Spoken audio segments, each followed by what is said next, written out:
Hay un día en que el espejo deja de ser un simple reflejo y se convierte en un cronista. Quizás es una mañana cualquiera. La luz entra por la ventana con una honestidad brutal y, en un gesto casual, al mirarte, algo te detiene. No es una imagen dramáticamente diferente a la del día anterior, pero de pronto la ves con una claridad distinta. Es una línea de expresión alrededor de tus ojos que ya no desaparece cuando dejas de sonreír. Es el primer cabello de plata que no es un reflejo de la luz, sino un hecho innegable. O tal vez es una sombra de cansancio en tu mirada, una extraña familiaridad con el rostro de tu padre o de tu madre que de repente ves en el tuyo. O quizás el espejo no es de cristal, sino que es tu propio cuerpo. Es la rodilla que protesta al subir las escaleras, la recuperación de un esfuerzo que ahora toma 2 días en lugar de uno, la energía que parece tener un límite que antes no conocía. En ese instante, el sentimiento que emerge no es simple vanidad. Es algo mucho más antiguo, mucho más profundo. Es un vértigo existencial. Es la repentina y lúcida conciencia de que la flecha del tiempo vuela en una sola dirección, y que tu vida no es una llanura infinita, sino un camino con un horizonte. Este es el primer encuentro real con la sombra del envejecimiento. Es una sombra que nos acompaña a todos. Para los más jóvenes, es una posibilidad lejana, una silueta borrosa en la distancia que prefieren no mirar. Para quienes han cruzado el umbral de la mediana edad, la sombra se vuelve más nítida, camina a su lado, y su presencia se siente en las conversaciones sobre la salud, la jubilación y el futuro de los hijos. Para los mayores, la sombra ya no está al lado, sino que a menudo se proyecta delante, marcando el camino. Vivimos con esta conciencia, la mayoría de nosotros, en un silencio resignado. Asumimos que el miedo que provoca es natural, inevitable. El miedo a perder la vitalidad, la belleza, la relevancia. El miedo a convertirnos en una carga, a ser invisibles en un mundo que glorifica la novedad. El miedo a que nuestros mejores años, como se dice, ya hayan quedado atrás. Pasamos una cantidad inmensa de energía y recursos tratando de mantener a raya esta sombra. Luchamos por parecer más jóvenes, por actuar más jóvenes, por sentirnos más jóvenes, en una agotadora batalla contra la gravedad y el calendario. Pero es una batalla que, por definición, no podemos ganar. Y en esa lucha, corremos el riesgo de perdernos lo que la vida nos ofrece precisamente en esas etapas que tanto tememos. Nos hemos convencido de que este miedo es una parte fundamental de la condición humana, tan inmutable como el paso de las estaciones. Pero, ¿y si no lo fuera? ¿Y si este terror paralizante a envejecer no fuera una verdad inmutable de la naturaleza, sino una historia que nos han contado? Una historia narrada y vendida con tanto éxito que hemos olvidado que podemos, y debemos aprender a contar una diferente. Una historia más sabia, más valiente y, en última definitiva, mucho más liberadora. Toda cultura le cuenta a sus miembros una historia sobre el significado de la vida, sobre qué es valioso y a qué se debe aspirar. Y la historia que nuestra cultura moderna nos cuenta, con una insistencia casi fanática, es la historia de la juventud. La juventud, en esta narrativa, es el sol brillante en el centro de nuestro universo. Es el sinónimo de belleza, de potencial, de vitalidad, de relevancia. Es el prime time de la existencia. Por el contrario, el envejecimiento es presentado como un alejamiento gradual de esa luz. No es una nueva etapa con su propio valor, sino un epílogo, una lenta pérdida de todo lo que una vez importó. Es un declive. Y una vez que entiendes esta narrativa central, empiezas a verla en todas partes. Es la base de una industria multimillonaria anti-envejecimiento que no vende cremas y tratamientos, sino que vende miedo en un frasco. Su lenguaje es el de la guerra. Nos enseñan a combatir las arrugas, a luchar contra los signos de la edad, a revertir el tiempo. Han convertido un proceso biológico, tan natural como la rotación de la Tierra, en una enfermedad que debe ser curada, o al menos ocultada con vergüenza. La ves en el entretenimiento que consumimos. Las pantallas están abrumadoramente pobladas por rostros jóvenes. Los personajes mayores, cuando aparecen, a menudo quedan relegados a caricaturas. El abuelo olvidadizo, la anciana amargada, el sabio excéntrico. Rara vez se les presenta como seres complejos, apasionados, deseables o en el centro de su propia y fascinante historia de crecimiento. Y, por supuesto, la ves amplificada hasta el infinito en las redes sociales, ese gran museo curado de la juventud perpetua. Un desfile de filtros que borran la experiencia del rostro, de cuerpos esculpidos en el gimnasio y de vidas que parecen una sucesión interminable de picos de emoción y aventura. Se crea un punto de referencia completamente falso de lo que es una vida humana normal. una que convenientemente omite la enfermedad, la pérdida y el simple natural paso de los años. El resultado de vivir inmersos en esta historia es profundamente dañino. Transforma el envejecimiento de una realidad universal en un fracaso personal. Si te salen arrugas, es porque no compraste la crema correcta. Si tu cuerpo cambia, es porque no te esforzaste lo suficiente en el gimnasio. Nos sentimos culpables y avergonzados por el simple hecho de estar vivos y de que el tiempo pase. Esto nos encierra en una paradoja trágica. Todos queremos vivir una vida larga, pero estamos aterrorizados de ser viejos. Queremos llegar al destino, pero despreciamos el viaje. Hemos sido doctrinados para ver el mapa de la vida como un ascenso a un pico glorioso alrededor de los 30, seguido de una meseta precaria, finalmente, un largo y penoso descenso hacia la irrelevancia. Pero esta es solo una historia. Una historia ruidosa, comercial, en última instancia, profundamente empobrecedora. Afortunadamente, existen otras historias. Otros mapas de la experiencia humana, mucho más antiguos, sabios y resilientes. Uno de los más claros y útiles fue trazado por los estoicos. Y nos ofrece una visión radicalmente diferente. Una visión donde el envejecimiento no es un declive, sino un ascenso. Un ascenso a un tipo diferente de cima, una mucho más alta y con una vista infinitamente más clara. La cima de la sabiduría. Entonces, ¿cómo es este mapa estoico? ¿Cómo es posible ver un ascenso donde nuestra cultura solo ve un declive? Para entenderlo, debemos cambiar por completo la vara con la que medimos el valor de una vida, redefiniendo lo que consideramos una ganancia y una pérdida. Nadie nos guía mejor en este nuevo territorio que el filósofo estoico Séneca, quien escribió extensamente sobre la vejez, no como una etapa a temer, sino como la consumación de la vida. Él la comparaba con un agricultor que ha trabajado toda su vida en sus campos. La juventud, decía, es el tiempo de la siembra, del arduo trabajo bajo un sol a menudo implacable, de la incertidumbre sobre el clima y las plagas. Es una etapa de esfuerzo y esperanza. La vejez, en cambio, es el tiempo de la cosecha.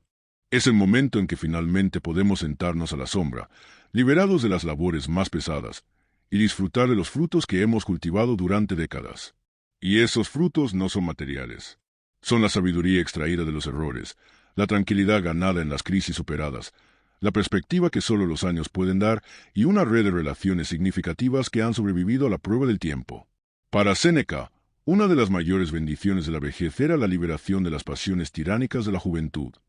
La ambición febril, el drama de las relaciones, la agotadora necesidad de demostrar nuestro valor ante los demás. Pensemos en ello como una gran transacción que la vida nos ofrece. A medida que envejecemos, inevitablemente cedemos ciertos activos. Cedemos el vigor físico de los 20 años. Cedemos la belleza lozana que la cultura idolatra. Cedemos la energía aparentemente ilimitada para pasar noches en vela. Pero, ¿qué obtenemos a cambio? Si hemos vivido con atención, la ganancia es inmensamente superior. Cambiamos el vigor de los músculos por la fortaleza del carácter. Cambiamos la pasión impulsiva por el afecto sereno y duradero. Cambiamos la belleza de la piel por la luz de la sabiduría en la mirada. Cambiamos la ambición ansiosa por un propósito tranquilo. Cambiamos la necesidad de agradar a todo el mundo por el placer de ser auténticamente nosotros mismos. Desde esta perspectiva, la vida deja de ser una trágica historia de declive desde un único pico de perfección juvenil. Se convierte en un proceso continuo de transformación, donde cambiamos unos bienes por otros, y los bienes de la segunda mitad de la vida, aunque menos vistosos, son infinitamente más valiosos y duraderos. Para un estoico, la vida no es una carrera para ver quién llega más rápido a la cima y se aferra a ella por más tiempo. Es un aprendizaje, un largo y continuo aprendizaje sobre el arte de ser un buen ser humano. Y en esa disciplina, los últimos años no son de decadencia, sino de maestría. Es el momento en que el artesano, conociendo sus herramientas y su material a la perfección, puede crear su obra maestra. Esta perspectiva es hermosa y profundamente consoladora. Pero, ¿cómo se alcanza en la práctica? ¿Cómo se logra sentir serenidad cuando el cuerpo duele, cuando la memoria falla o cuando la sociedad parece ignorarte? No es a través del pensamiento positivo o de la simple negación. Es a través de la aplicación rigurosa de la herramienta más fundamental de todo el arsenal estoico. Una herramienta que nos permite separar el dolor inevitable del envejecimiento del sufrimiento opcional que nosotros mismos le añadimos. Es el momento de aplicar la dicotomía del control al propio paso del tiempo. Recordemos la regla de oro de Epicteto, la llave maestra que abre las puertas de la serenidad. Algunas cosas están bajo nuestro control y otras no. La mayor parte de nuestro sufrimiento en la vida, argumentaba, proviene de confundir trágicamente estas dos categorías. Y en ninguna área es esta confusión más dolorosa y agotadora que en nuestra relación con el envejecimiento. Así que hagamos el ejercicio. Usemos esta herramienta con la precisión de un cirujano para separar los hechos de la naturaleza de las ficciones de nuestra mente. Primero, miremos con una honestidad tranquila y valiente la lista de las cosas que están completamente fuera de nuestro control en lo que respecta a envejecer. No puedes controlar el paso del tiempo. Es la ley fundamental del universo. Intentar detenerlo es como intentar detener la marea con las manos. Es una lucha garantizada a la frustración y el agotamiento. No puedes controlar los procesos biológicos fundamentales de tu cuerpo. Las canas aparecerán. La piel perderá parte de su elasticidad. El metabolismo se ralentizará. Tus articulaciones recordarán viejas lesiones. Estos son hechos de la biología, no juicios sobre tu valor. Son tan naturales como las hojas que cambian de color en otoño. No puedes controlar el pasado. Las decisiones que tomaste, las oportunidades que perdiste, la forma en que viviste a los 20 o a los 30 años, todo eso ya está escrito. Gastar el presente lamentando el pasado es pagar 2 veces por el mismo error.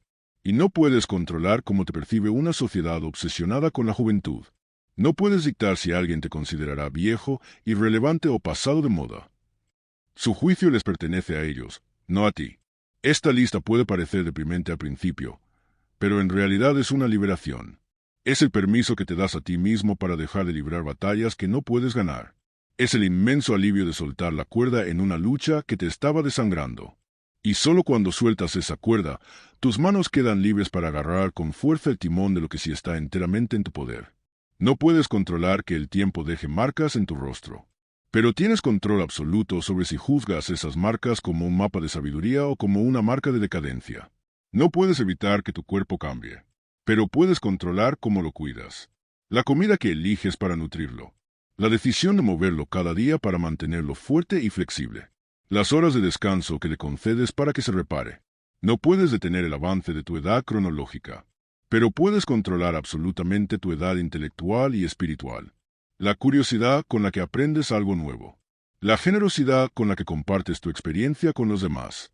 La valentía con la que empiezas un nuevo proyecto. Y lo más importante, tienes control total sobre dónde pones tu foco. Puedes elegir enfocar tu atención en lo que el tiempo te quita, o puedes elegir enfocarla en lo que el tiempo te da. Esta es la gran liberación estoica. Separa el hecho de envejecer del sufrimiento sobre envejecer.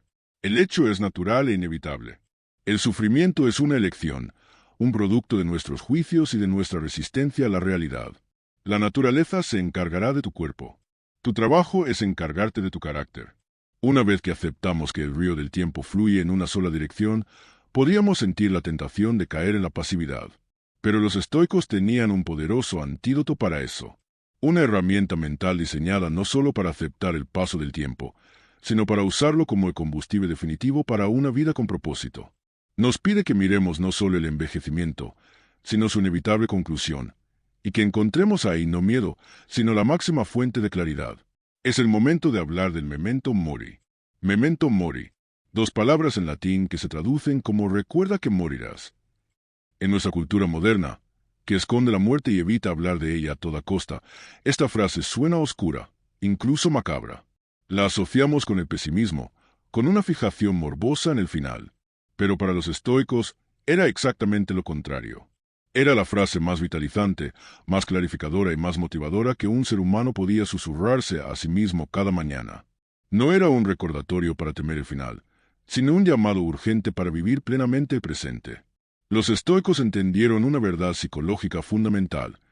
La calidad de tu vida es directamente proporcional a la calidad de tu relación con la mortalidad. Si le temes y la ignoras, pasarás tu vida huyendo, distraído por trivialidades y posponiendo lo que realmente importa. Pero si la aceptas como tu consejera silenciosa, ésta te ofrecerá el regalo de la perspectiva. La conciencia de la muerte es el filtro definitivo para la vida. Cuando sostienes una preocupación, una ambición o un resentimiento a la luz de tu propia finitud, las cosas no esenciales simplemente se queman y se desvanecen. Esa ofensa que no puedes perdonar, ¿importará en tu último día? La necesidad de comprar ese objeto de lujo para impresionar a otros, ¿tendrá algún peso entonces? El miedo a intentar algo nuevo por si fracasas, ¿cómo se verá desde esa perspectiva final? La respuesta es obvia. El filtro del memento mori disuelve lo trivial y deja solo lo que tiene un valor real y duradero. La calidad de tus relaciones, la integridad de tu carácter, el conocimiento que has cultivado, la ayuda que has ofrecido a otros. Marco Aurelio se lo recordaba constantemente en sus meditaciones. Podrías dejar la vida ahora mismo. Deja que eso determine lo que haces, dices y piensas. No lo decía para vivir con pánico, sino para vivir con intención.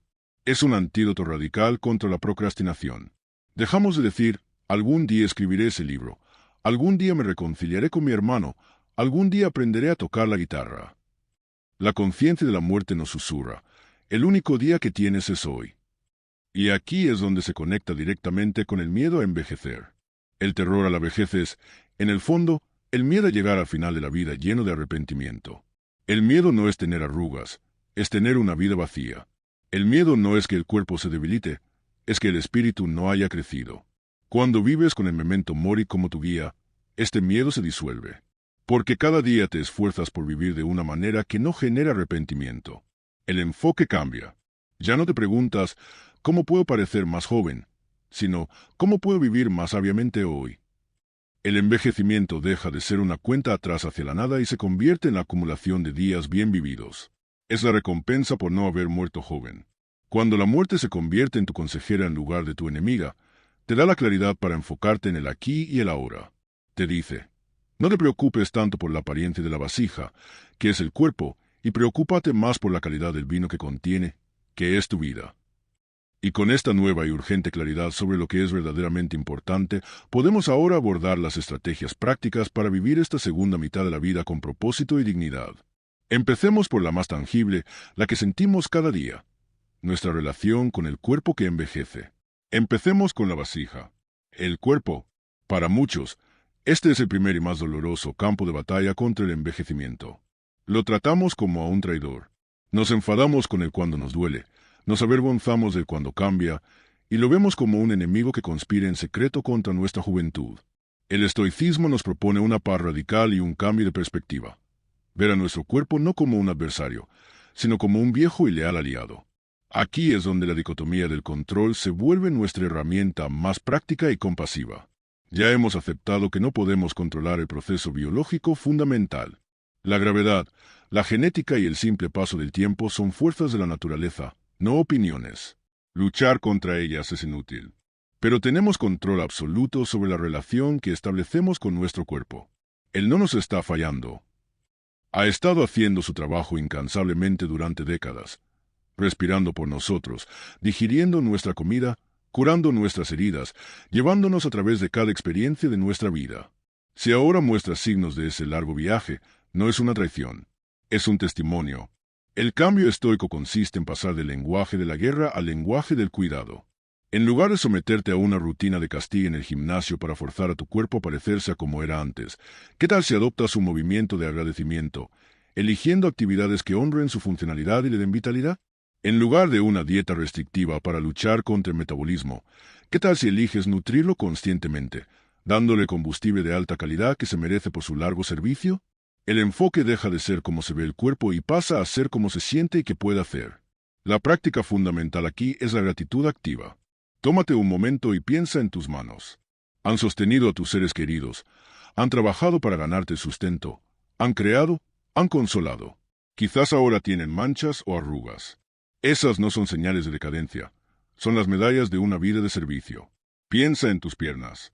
Te han llevado a través de incontables kilómetros de tu historia personal en momentos de alegría y de dificultad. Si hoy te duelen un poco, quizás no sea porque te estén fallando, sino porque te están recordando todo el camino que has recorrido. Esta perspectiva nos invita a redefinir lo que significa estar en forma y lo que significa la belleza en la segunda mitad de la vida. La verdadera forma física en la madurez no es levantar el máximo peso, sino tener la fuerza para jugar con tus nietos. No es correr un maratón, sino tener la resistencia para caminar por la naturaleza y la agilidad para levantarte de una silla sin ayuda. Es, en una palabra, autonomía. Y la verdadera belleza ya no es la belleza lisa de la promesa, propia de la juventud. Es la belleza del carácter, inscrita en el rostro. Es la sabiduría en la mirada, la compasión en las líneas alrededor de la boca, la resiliencia en la postura. Es la belleza de la autenticidad, que es infinitamente más magnética que la perfección artificial. Cuando haces las paces con tu cuerpo, cuando dejas de luchar contra él y lo conviertes en tu aliado para el viaje que queda, una inmensa cantidad de energía se libera. La energía que antes gastabas en la crítica, la resistencia y el lamento, ahora queda disponible para una pregunta mucho más importante. La pregunta ya no es, ¿cómo me veo? La pregunta ahora es, ¿qué voy a hacer con este tiempo, con esta sabiduría y con esta energía que tengo? Esta pregunta nos lleva directamente al corazón de una vejez virtuosa, la forja de un nuevo propósito. ¿Qué voy a hacer con este tiempo, con esta sabiduría y con esta energía que tengo? Esta es, quizás, la pregunta más liberadora y a la vez más desafiante de la segunda mitad de la vida. Para muchos, la primera mitad estuvo guiada por un guión social muy claro: educarse, construir una carrera, formar una familia, acumular bienes. Era una escalada constante. Pero, ¿qué pasa cuando ese guión termina? Cuando los hijos se van de casa, la carrera se estabiliza o llega a su fin. Se abre un espacio, un vacío que a muchos les aterra. Sienten que su propósito principal ha concluido. El estoicismo nos ofrece una perspectiva radicalmente diferente. No ve este momento como el final del propósito, sino como el comienzo del verdadero propósito. Podemos visualizar la vida como el ascenso a dos montañas. La primera montaña es la del ego y la ambición personal. Es la que la sociedad nos anima a escalar. En esta primera escalada, nos enfocamos en establecer nuestra identidad, en conseguir éxito, en buscar la felicidad personal y en construir nuestra seguridad. Se trata, en gran medida, de lo que podemos obtener del mundo. Pero a menudo, al llegar a la cima de esta primera montaña, o a veces al caer de ella, nos damos cuenta de que la vista no es tan satisfactoria como esperábamos. Es aquí donde se nos presenta la oportunidad de comenzar el ascenso a una segunda montaña. La segunda montaña es la de la contribución y el servicio. Ya no se trata de yo, sino de nosotros. El enfoque cambia de la ambición personal al propósito compartido. Ya no te preguntas ¿qué puedo conseguir?, sino ¿cómo puedo ser útil? Esta es una transición profundamente estoica. Es el paso de perseguir los indiferentes preferidos, como el estatus y el reconocimiento, a cultivar la virtud, especialmente la justicia, que para los estoicos significaba actuar para el bien común de la humanidad. ¿Y cómo es en la práctica este nuevo propósito? No tiene por qué ser algo grandioso o de fama mundial. A menudo, es en lo pequeño y en lo cercano donde encuentra su máxima expresión. Puede ser convertirte en mentor. Tomar toda la sabiduría, los éxitos y, sobre todo, los fracasos de tu vida profesional y ofrecerla como guía a la siguiente generación, ayudándoles a evitar los mismos errores. Puede ser volverte un maestro y un estudiante.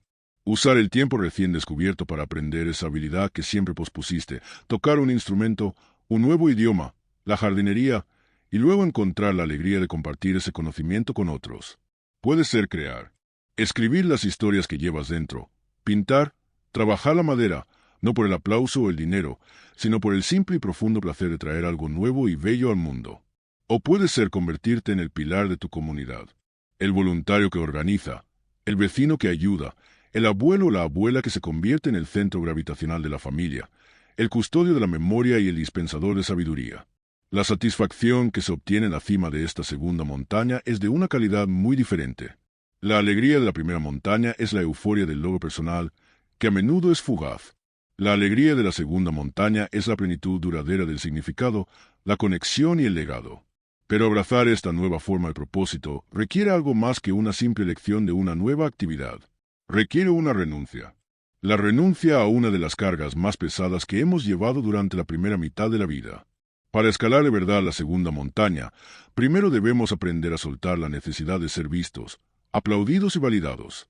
Debemos descubrir la inmensa libertad que se esconde en dejar de preocuparnos por el estatus. Pensemos en la inmensa cantidad de energía que gastamos durante décadas en construir y mantener nuestro estatus.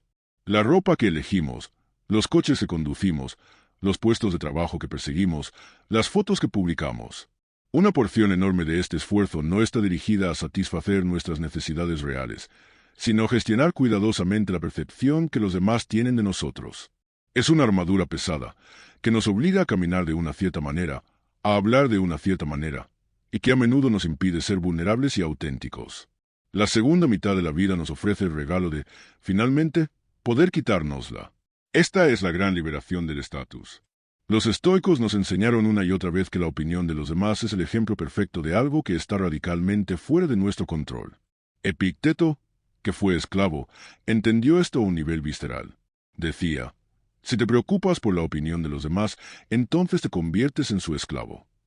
Basar nuestra autoestima en la aprobación externa es construir nuestra casa sobre la arena. La vejez, con su perspectiva, nos permite finalmente interiorizar esta lección. El guión cambia. Durante años, te preocupaste por tu reputación. Ahora, te enfocas en tu carácter. La reputación es lo que otros susurran sobre ti. El carácter es lo que realmente eres en la oscuridad, cuando nadie te ve. Solo uno de los dos está bajo tu control. Solo uno de los dos es una fuente de valor duradero. Cuando dejas de necesitar el aplauso, te vuelves libre de una forma que la juventud rara vez puede comprender. Primero, ganas la libertad de la autenticidad. De repente, puedes decir, no lo sé sin sentirte un impostor. Puedes admitir un error sin que tu mundo se desmorone. Puedes disfrutar de pasatiempos poco interesantes o improductivos simplemente porque te traen alegría. Dejas de actuar en el gran teatro del mundo y empiezas a ser el protagonista de tu propia vida. Segundo, ganas la libertad del coraje. Cuando dejas de temer el juicio o el ridículo, te vuelves más valiente. Te atreves a expresar esa opinión impopular pero honesta. Te atreves a defender una causa en la que crees, aunque no esté de moda. Te atreves a empezar ese proyecto que los demás podrían considerar una locura para alguien de tu edad. El miedo a lo que piensen los demás es una de las prisiones más efectivas que existen, y la sabiduría de la edad te da la llave para salir de ella. Y tercero, ganas la libertad de la comparación. La enfermedad de la primera montaña es la comparación constante. ¿Quién tiene un puesto más alto? ¿Quién tiene una casa más grande? ¿Quién viaja más? Es un juego infinito y agotador. La liberación del estatus es apagar ese marcador para siempre.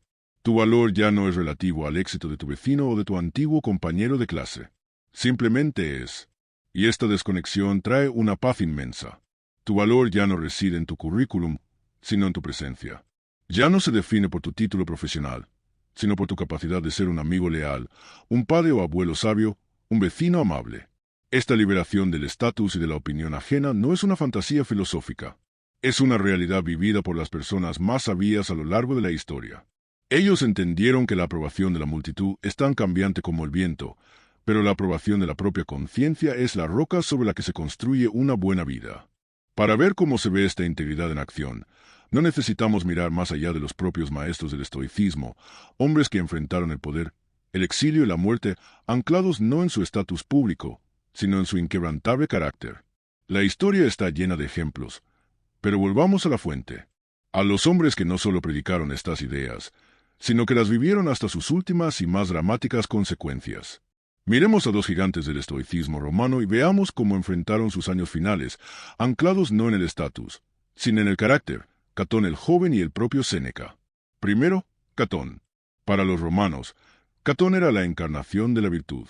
Un político y general famoso por su integridad incorruptible en una era de decadencia y soborno. Sus últimos años estuvieron marcados por la guerra civil y el ascenso de Julio César, a quien veía como un tirano que destruiría la república. Mientras otros políticos cambiaban de bando para salvar su riqueza y su estatus, Catón se mantuvo firme. Perdió batallas, perdió poder y fue empujado al exilio en el norte de África.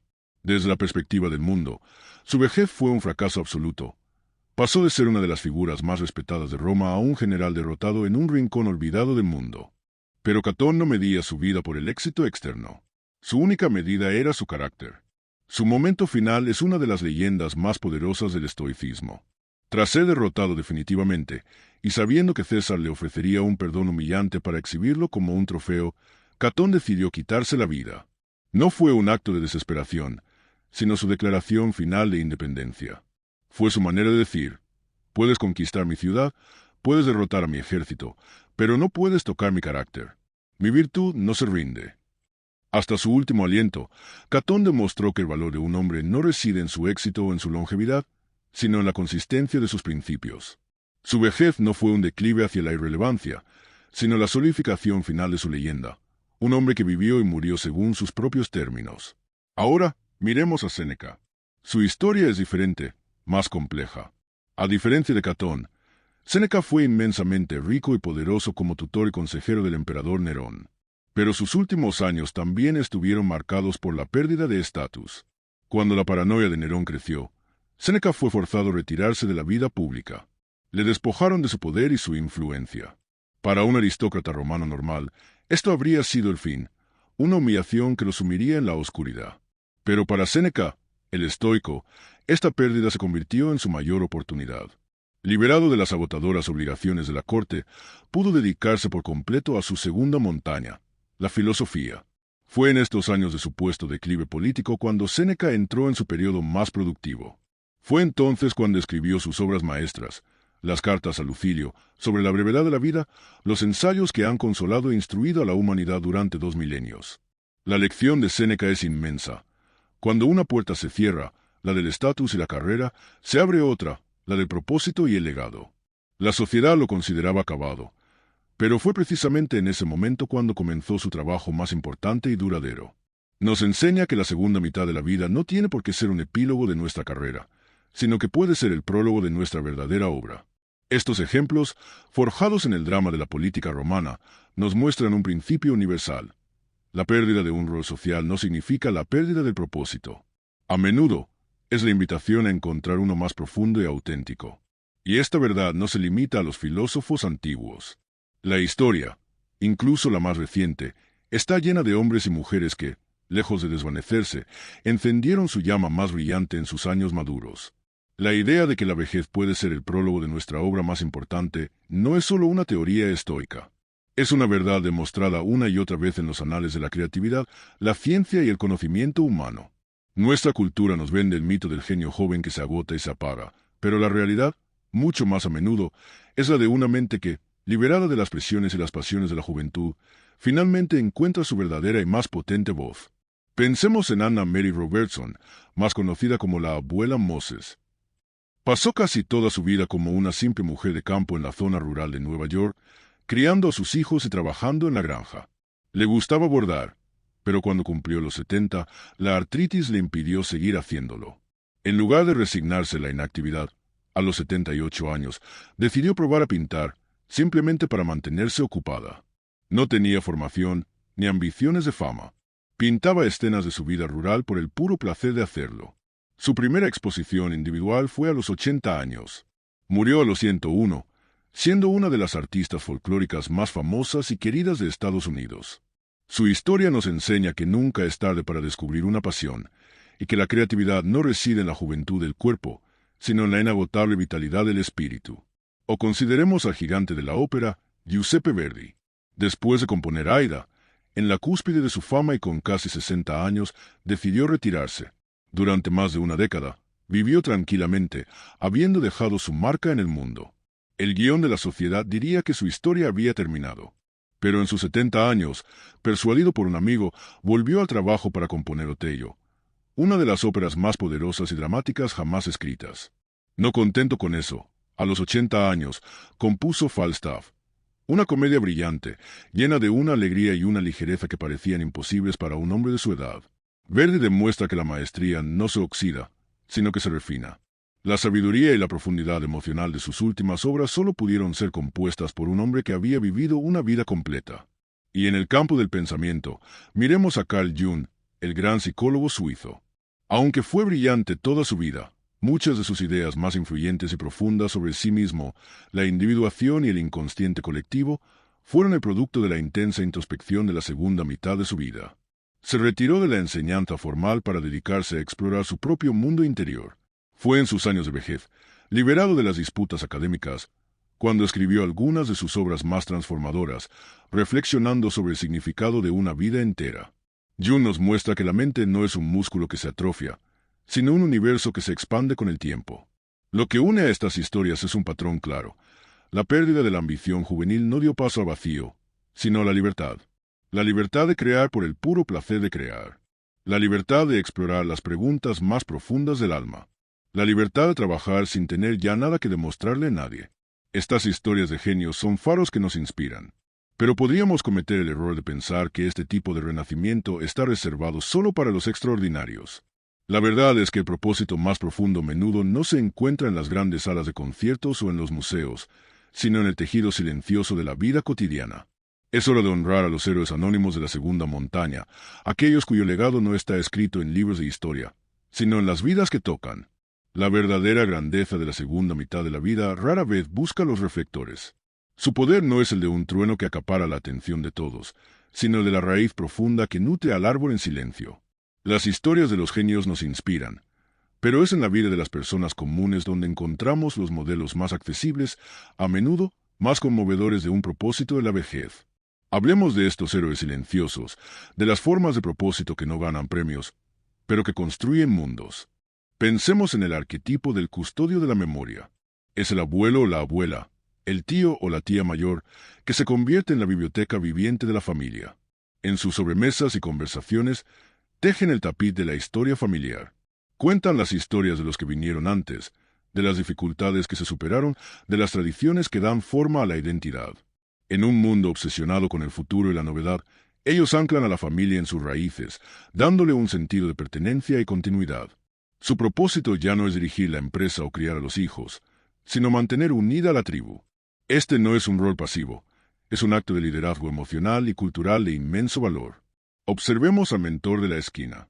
Es el artesano jubilado, la maestra retirada, el antiguo mecánico, el ejecutivo con décadas de experiencia.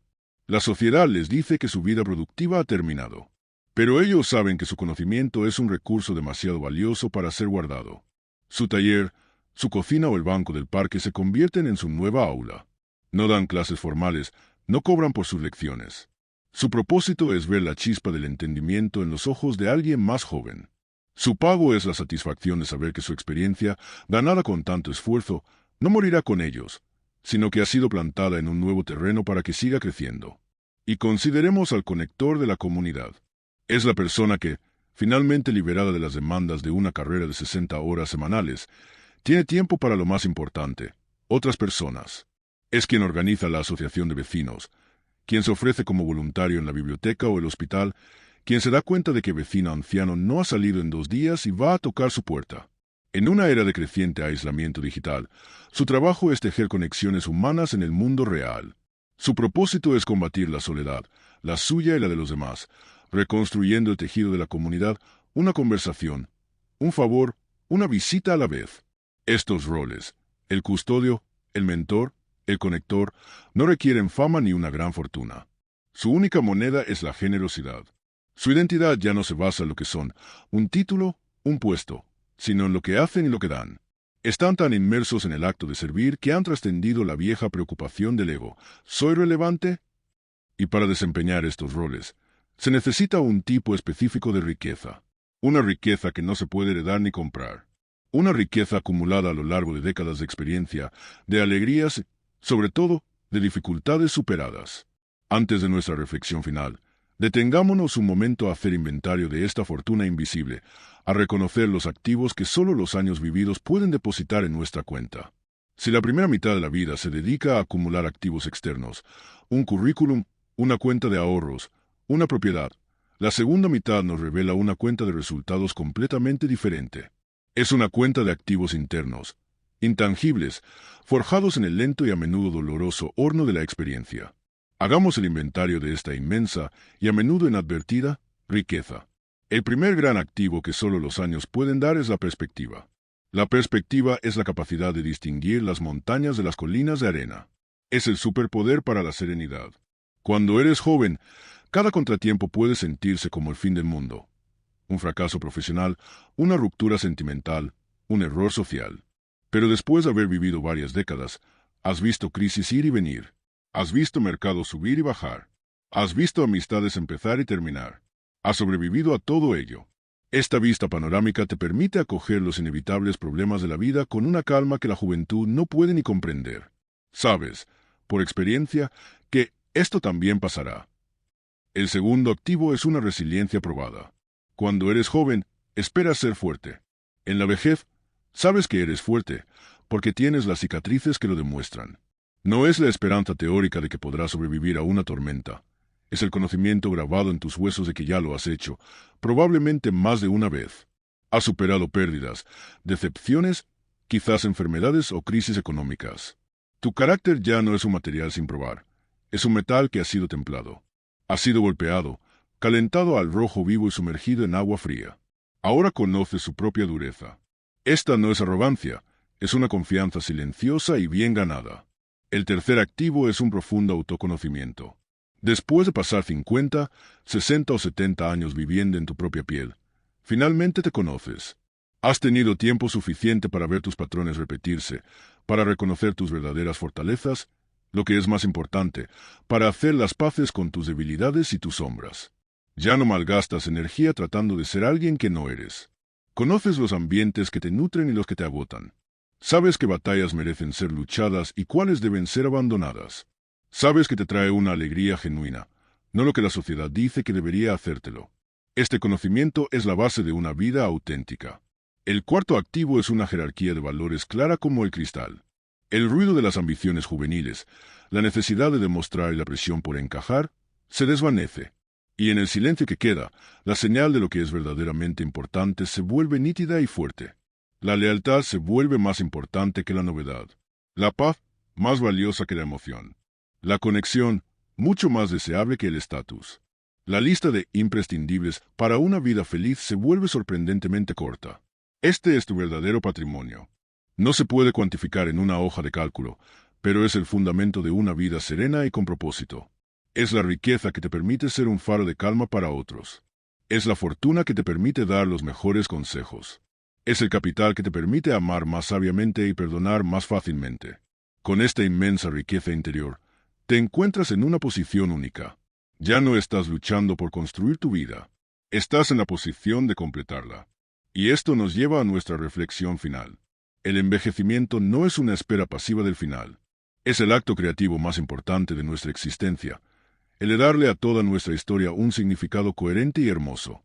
Es la oportunidad de convertir nuestra propia vida en una obra de arte. Piensa en esto por un momento. Tu vida es tu gran obra de arte. Los primeros capítulos estuvieron llenos de acción, de trazos audaces, de colores brillantes y pasionales, y quizás de muchos borrones y correcciones. Fueron los capítulos de la siembra, de la escalada de la primera montaña, de la construcción de una identidad en el ruidoso taller del mundo. El envejecimiento no es el epílogo de esa obra. Es el acto final. Es el momento en que el artista, conociendo ya a la perfección sus herramientas, la perspectiva, la resiliencia, el autoconocimiento, tiene la oportunidad de dar coherencia, belleza y significado a toda la pieza.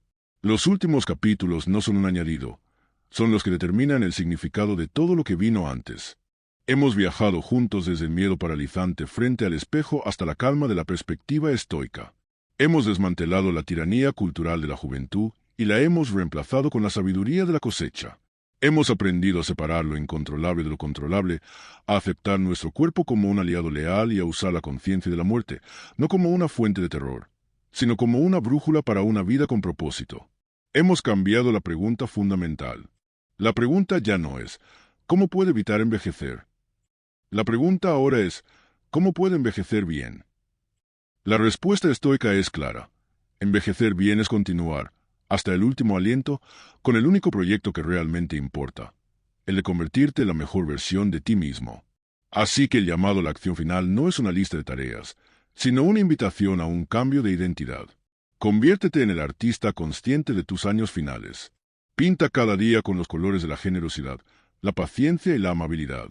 Esculpe tu carácter hasta el último momento, eliminando pacientemente las asperezas del ego, la queja y el resentimiento, para revelar la forma pulida de tu virtud.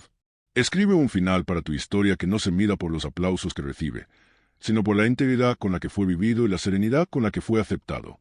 La sociedad te dirá que con los años pierdes valor, que te vuelves invisible. El estoicismo te susurra la verdad al oído. Es con los años que te vuelves incalculable. Porque una vida vivida con sabiduría y virtud no termina con el último latido. Se convierte en una historia que inspira, en un legado de amor y fortaleza que perdura en aquellos que tocaste, en una obra de arte que, una vez completada, sigue irradiando su luz mucho después de que el artista haya dejado el taller.